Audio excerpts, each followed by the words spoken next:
Hello, everyone. Welcome to the ACR, the EULAR 2023 Day 4 recap.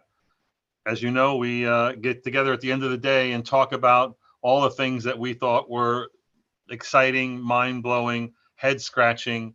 This is where we really figure out what we really learned in the last day.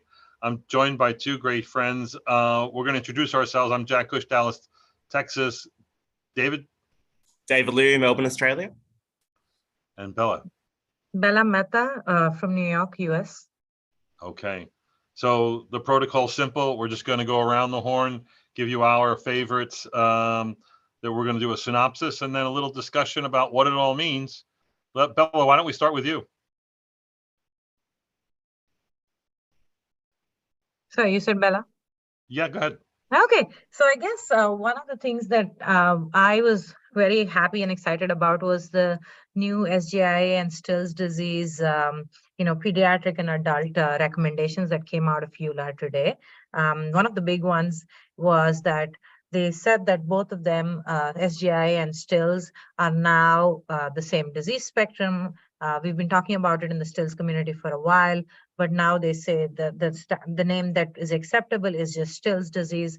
They did talk about diagnosis, treatment, and complications too. But some of the things, even the age of SGI, less than 16 is SGI and more than 16 is adult onset.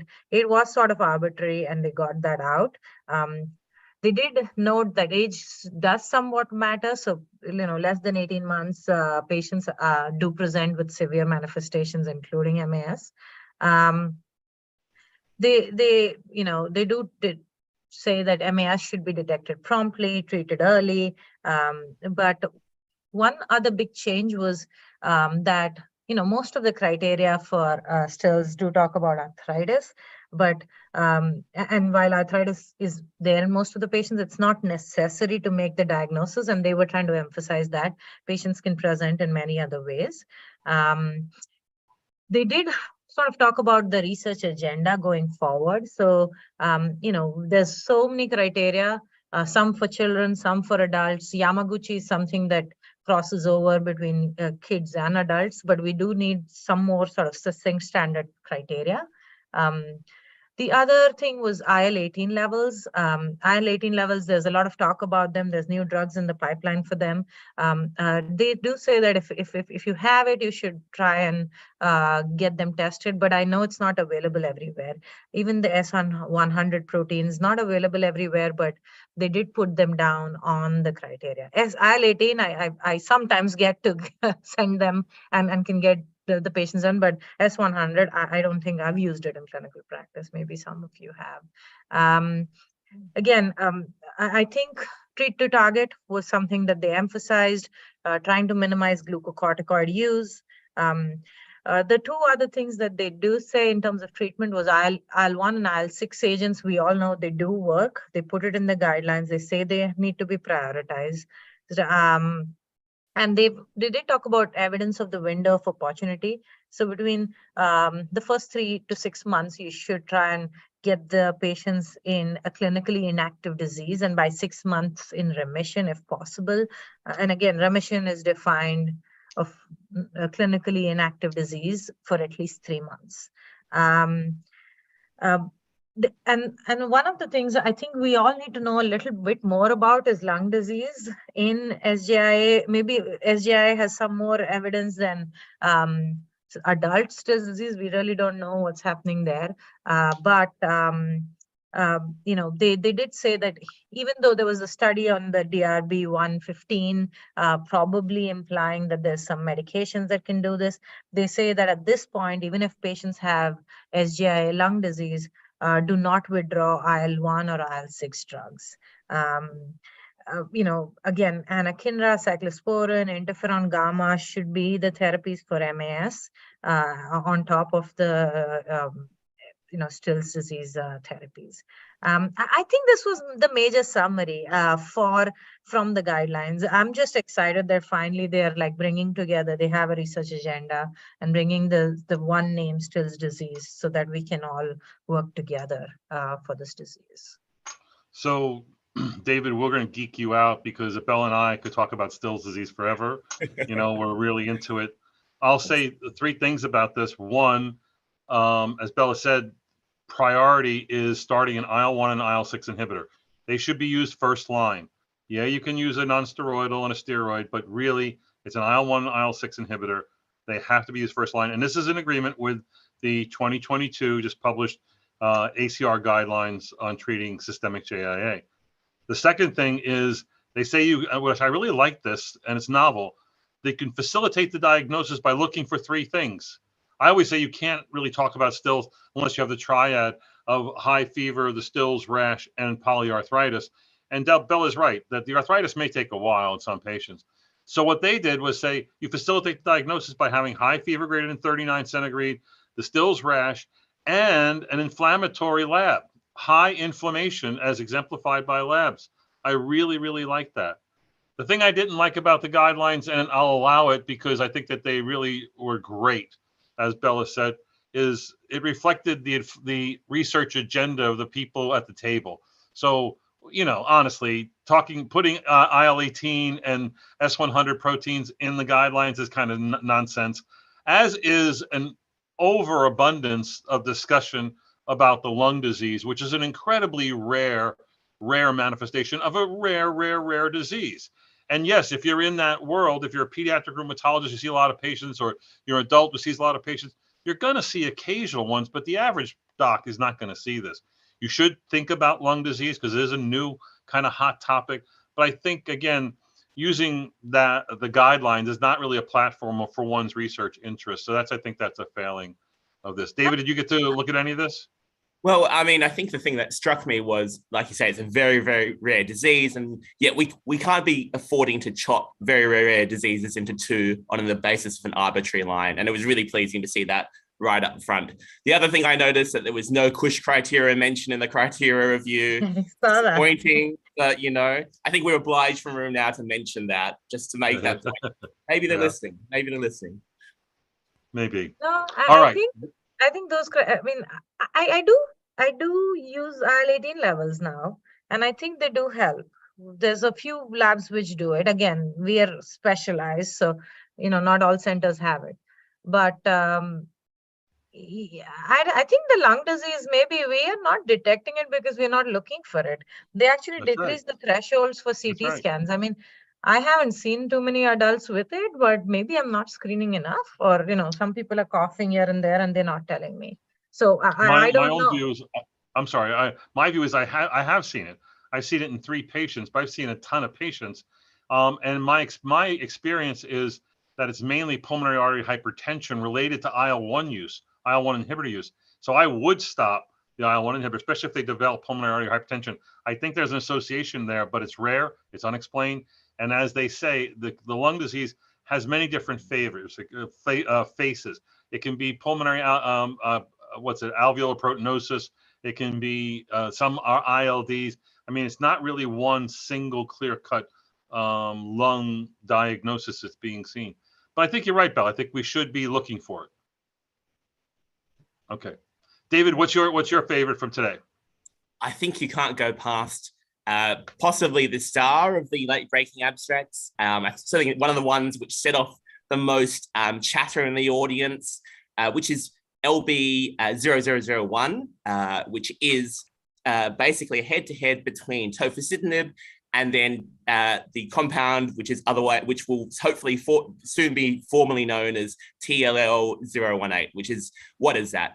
That's a JAK1 TYK2 inhibitor. So not just taking beyond the JAK1 and adding a bit of TYK2. It's quite selective for both of those. They all claim to be quite selective. This is a phase 2A. We've seen earlier data from the US. This was a phase 2A in China, 101 rheumatoid arthritis patients. A lot of them had refractory disease. As a 2A would go, this is a dose finding thing. But I think the thing that was really spectacular about this is that we saw in some of these refractory patients responses far above and beyond what we saw with some of the doses of this new compound. And I mean, I think there's an inherent level of skepticism. I think there are a lot of reasons why we might want to look at these data closely. I can't wait to read the paper when it comes out. But anything that's kind of potentially doing a lot more for difficult to treat patients, that's something I think we should, allow ourselves to get a little bit excited about. And we'll hopefully see some later phase data coming soon. It was hot, right? It had a lot of questions, people at the microphone saying, really, how did you get ACR 20s, 40s, 50s, 70s that high? It's never been seen before. And so either they've hit on something here by being an equal JAK-TYK2 inhibitor, which is different than anything that's out there. Maybe that's the magic sauce here. I can't help but say the thing I'm not supposed to say because it's regionally insensitive, and that is, this is from China, and there are some Chinese studies on the Teletacicept, and that data looks incredible in lupus and in Sjogren's syndrome, when honestly studies in lupus and Sjogren's are not supposed to look incredible. And so again, the proof is going to be in the publications, when they've been out there and when they've been to peer review. So I'm urging the authors, please put it out there, because the world is desperate to not just talk about the buzz from the meeting, but talk about how great the paper was and where this treatment's going to go. So I think that a lot of people, you could sense the skepticism in the room because the results were so, ACR 50 of 70% at week 12. Maybe I'm just getting a little bit excited for no reason. I'm going to have my heart broken by the phase 2B or the phase 3 or when I see the paper. But or maybe there's like some crazy adverse effect. I don't know. I'm a skeptic. Well, the short-term safety, I think I didn't mention that. The short-term safety looked the same as TOFA. So, and we know TYK2 seems to have a very good safety profile when it's in isolation to deucravacitinib. So I think there's all sorts of, I think we are used to this idea that, there's no free lunch and that you have to, work hard in terms of a safety cost in order to get efficacy outcomes, especially, when you're talking about dose finding. But maybe that's not the case here. You got to live with a little hope in life. Yeah, no, I think it was really a highlight of that late breaking abstract session. And actually, so I was in that session as well. And I like the LB002. This is the randomized, actually 2 controlled trials of SEL-12, which is a new novel compound being used to treat gout. It's a pegadricase. It's SEL-37. This is a pegylated uricase that is maybe more immunogenic, and it's usually the PEG part that's immunogenic than our current pegloticase that's out there. And anyway, it's combined with or given with a nanoparticle of rapamycin to reduce the immunogenicity, and the two together, the SEL-37, the pegdricase, and the rapamycin, SEL-110, it's combined as called SEL-212. And anyway, it looked good in clinical trials, with the primary endpoint being that of lowering the uric acid levels to less than 6. It was very good. They had these 2 studies called Dissolve 1, Dissolve 2. The immunogenicity on this was very low, and again, no big red flag signals are seen there. The groups were, pretty bad, as evidenced by, pretty high rates of tophi in the patients who were treated. In the 2 studies, the Dissolve 1 looked like it had about a little more than 100 patients, and the Dissolve 2, the global study, had about 150 patients or so. So again, all kind of positive data, and being able to lower to your primary endpoint was seen at about 50%, 40 to 50% on the drug at 2 different doses versus less than 10% on the placebo. So this is a winner from this standpoint, but they're going to have to do a really large phase 3 going forward. But I think it's exciting that we have another product, especially for patients with really difficult and hard to treat refractory, aka tophaceous gout. So that was one of my highlights for the day. David, you were there? Yes, Oh, I saw some of the data. Sorry, David, you were saying something? Yeah, no, you go. That's Yeah. right. So I think that there was a subset of patients who didn't respond at all, right? And that's what was, that's and then 50% response rate in a refractory. I mean, it's good, but I'm a skeptic. That's what. well, again, the first off, the endpoint measure is kind of a goofy one if you really think about it. I mean, that it lowers to a uric acid of less than 6. You're right. I think that's a low hanging fruit. And why is? But then again, for pegloticase, that's the number that they came up with was 40%. Yeah. And so this was higher than that was seen in pegloticase, but not a whole lot higher. And why aren't they getting? I mean, the real proof of efficacy is going to be 6 months down the line. What's the tender joint count, swollen joint count, and nodule count, and tophaceous load that the person's carrying? When you can quantify that, now you got a good drug. Now getting from enrollment to that 6 month time point is kind of painful and difficult, but yeah, I don't know what what it is about these drugs that you only are getting 50, maybe no more than 60% of patients responding. Gout's pretty difficult to treat, and these are difficult gout patients. What are we going to do with the rest? Well, and I mean, that's it. I think everyone pretends that gout's a simple thing that we should be able to just treat all gout easily. But I think the fact that is that, these once you get the biochemical changes between that and getting actual clinical benefit for the patients in clinic, there are a lot of steps in between that we're yet to master. I just really want to say, though, what a great study name, Dissolve. I mean, those guys are earning their money in terms of study naming. Loved it. That's pharma marketing for you right there. That's what they're making their worth right there. All right, let's go into the second round. David, why don't you begin with this one? What do you like as your second? Yeah, well, I mean, I think the recommendation session, there were obviously a lot of really important recommendations that came out. I think one of the ones that was worthwhile was really the lupus, I think PSA ones were really interesting, but I'll leave that for a later discussion. I'll give you a one-liner on the PSA one. The one-liner is from the maker of Grappa and the leader of Grappa, Philip Mee, said he could sum up the EULAR guidelines to welcome to Grappa guidelines, meaning like they're finally catching up to Grappa guidelines. So that might be a little teaser for the audience. But okay, what was your other choice? Well, I thought that the lupus guidelines, or the lupus recommendations, are also really useful to look at. I mean, I think it made me realize how far we've come in lupus since the last recommendations that come through. We've had a better appreciation now through LLDAS and other work to understand the impact of the impact of glucocorticoids, of steroids in lupus patients, and that really we shouldn't be tolerating the kind of doses that we had thought acceptable beforehand. We've got more drugs to market now, and basically we've started to appreciate that maybe those biologic agents really, it will be targeted agents, maybe come deucravacitinib, if that comes through, should come at a much earlier stage than we had done previously. That should be entertained.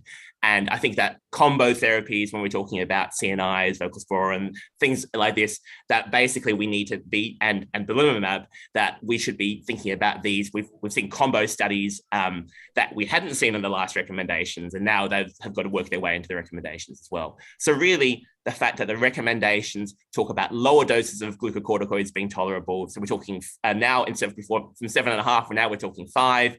We talk about considering in lupus, having those biologic agents upfront, not going through a cycle of mycophenolate and azathioprine, but going straight to those. And then where appropriate, where the literature lines up, the combinations with belimumab or the combinations with CNIs or voclosporin. So I think it was really nice to actually reflect on the progress that we've made in systemic lupus in the last few years.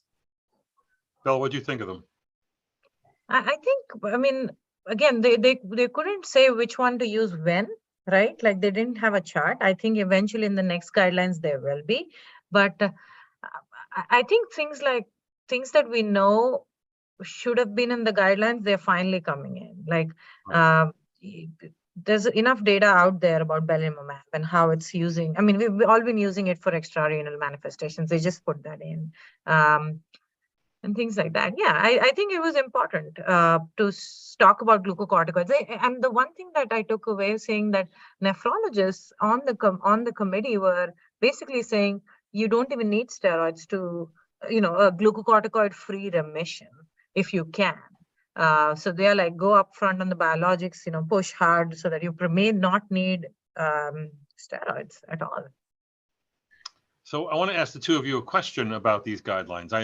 I like them because they appropriately put drugs like azathioprine, mycophenolate in their right place, hydroxychloroquine as well.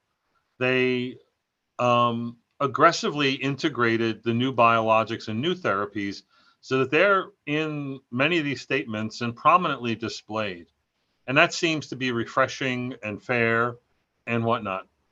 But at the same time, my question has to do with the process by which you get to guidelines and the grade procedure of scoring the literature.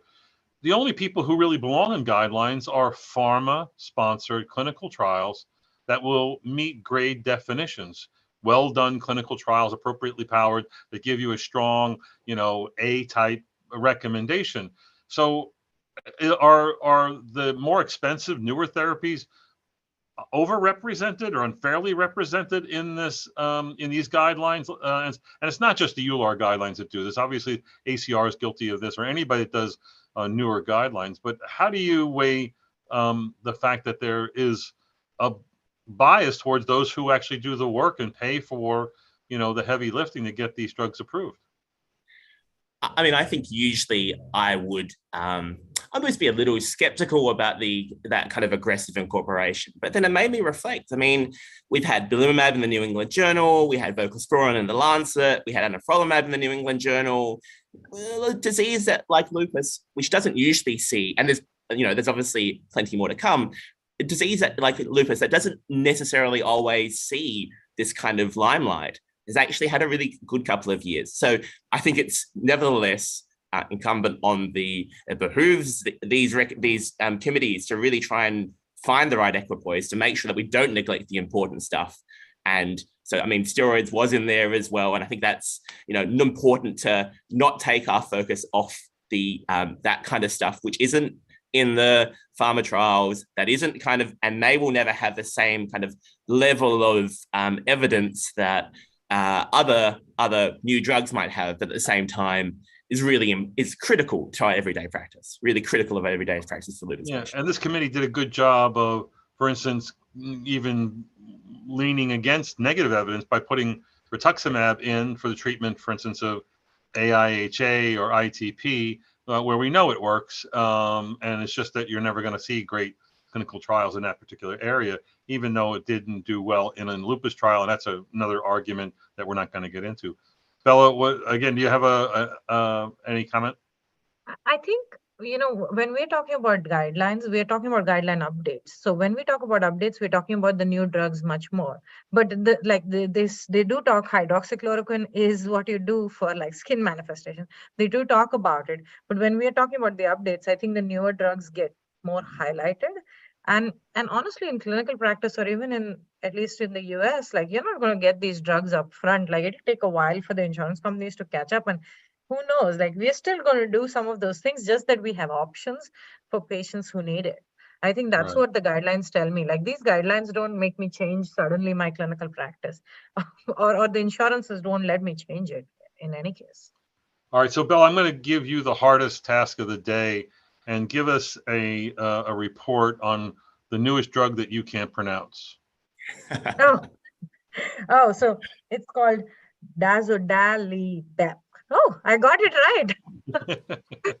So this was late-breaking abstract LB0003. And it's a CD40 antagonist for adult Sjogren's syndrome patients. Pretty well-balanced study. It was a double-blind placebo-controlled study with crossover, about 100 patients. And these patients have had like pretty severe symptoms. the ESPRI or the EULAR-Sjogren syndrome patient-reported index, as well as the EULAR-Sjogren syndrome disease activity index. Those were the outcomes that they looked at.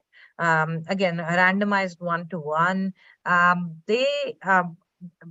think the patients did achieve, and this was something that was not on the radar, so it was a refreshing thing to see that the patients did pretty well, not only in terms of their primary complaints of Zika and Sjogren's, but also in other sort of secondary measures like fatigue. The only problem, I think, was that 75 patients had some sort of adverse event. They say it was like minor or things, but like, again, the devil will be in the detail when the actual publication comes out, especially with these late breaking abstracts. So you see them, you're very excited. But again, I guess I'm a skeptic, so I want to see the full data. But I think it shows some promise in Sjogren's. Yeah, I thought it was very well done. I think it tried to incorporate all the newer measures, the SDI, the ESPRI, the CRIS, and then standard measures, and it looked like it won fairly well. And the biology seems to work. We're going after something that makes sense here. Again, my greatest concern in Sjogren's trials is they always include patients who have fibromyalgia, which tends to really taint a lot of the things. So like when you see a lot of adverse events, is that a Sjogren's thing, or is that a fibromyalgia thing, or is that a drug thing?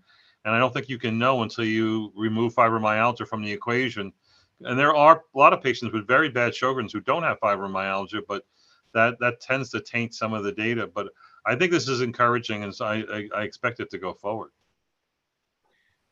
Absolutely. All right, so my last one is a poster from the Mayo Clinic, POS 0309, about the use of steroids in the Mayo Clinic population when they did 2 different eras. They did, starting in 1999, they did a 9-year 400 patient cohort.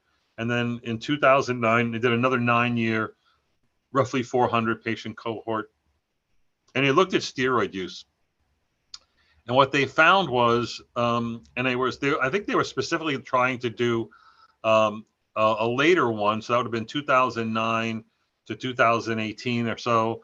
A later one to say, all right, in the later era, we have a lot of new drugs, right? And we have a lot of aggressive drugs. And maybe if we're doing that, maybe we shouldn't be using steroids so much.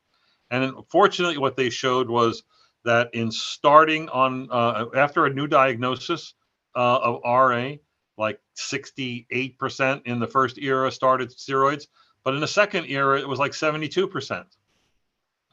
Both groups went off of steroids, but unfortunately, at the end of 9 years, there's still 30+% of patients who are still on steroids, regardless whether you're in a biologic rich era or a biologic medium era, so to speak, or starting era.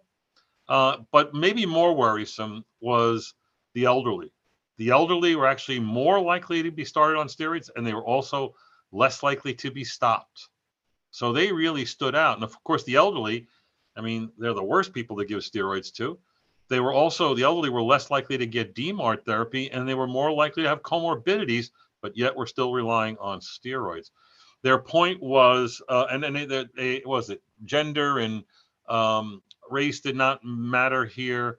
If you were a smoker, you were less likely to get off steroids. That kind of goes along with smoking and disease activity as well.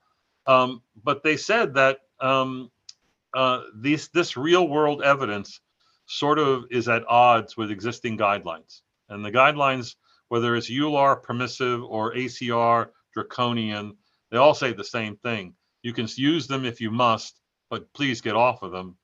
My line these days is you don't write a prescription for prednisone unless it has an expiration date. Otherwise, you're throwing the steroids around like they're cheap and safe, when in fact they are cheap, but they're not safe. I mean, there's just so much variation of care, I think, with these. And I think there was actually a poster from the Mayo talking about the differences in variation of care there are in patients based on how far away they lived from the Mayo Clinic. And I think that's a really kind of honest discussion, thinking about knowing that we've got to try and do better to try and deliver consistent care. And steroids is I think the thin end of the wedge with that kind of stuff. It's really easy to slip away. I think we know that steroids are justified sometimes, trying to get patients off them. That's it's a harder thing in practice than I think I'd like to pretend it is. So the more that we can try and deliver that consistency in practice, like for all of our patients, I think the better our outcomes will be. And this is a really important reminder of that. Yeah, I almost want to challenge each of you as experts and other experts to tell me, give me 4 slides in your next talk on disease XYZ about how you can manage disease XYZ without steroids. And I think that would be a real tough assignment for all of us. Oh, absolutely. I mean, it's the practicality of it, right? Like it's not about, yes, even if we come up with a strategy and a flow chart, when the patient comes in, you you need to treat them now so that they are compliant and they can function sometimes. So the problem with that, and I get it, it's humane, it's also easy. It is the easy answer to the hardest clinical questions you face.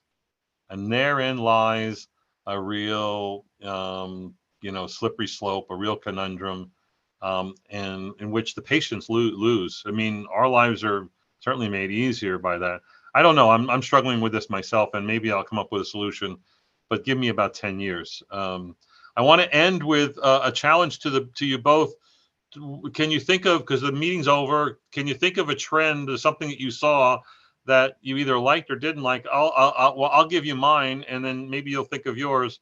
The trend that I saw, and it began at last ACR and continued here, is a large number of studies that I call oral surveillance rebuttal studies, where they try to remanufacture data from data sets, registries, LTEs, meta-analyses that are modeled after the oral surveillance inclusion criteria. And they say, guess what? We don't see anything bad happening with the JAK inhibitor.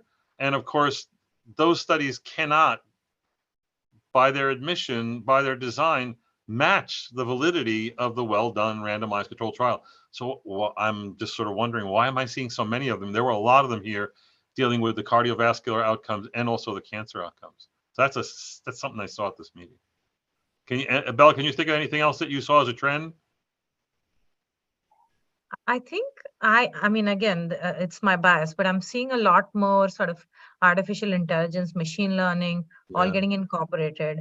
I mean, maybe I'm reading all of those abstracts, but I think in the future, again, this data getting recycled or whatever, however you look at it, I think a lot of our the next 5 years we'll see a lot more of those, which will become standard practices to analyze the data that we already collect or we have in clinical trials or registries or whatnot.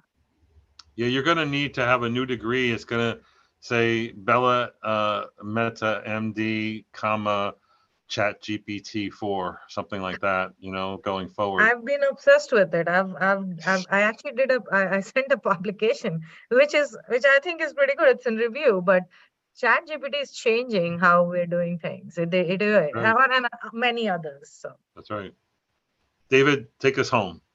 Well, I'm going to go with a meeting-related thing. I love the poster floor. That's, for me, the beating heart of the meeting. And you have the interactions and all the banter on there, and you see people, but then you also have the opportunity to discuss in a very egalitarian way with the experts of the field, all of what's going on at a given moment in time. It was really nice to see the poster floor actually really quite dynamic at this meeting. Although I think the thing we've got to figure out are these e-posters on screens.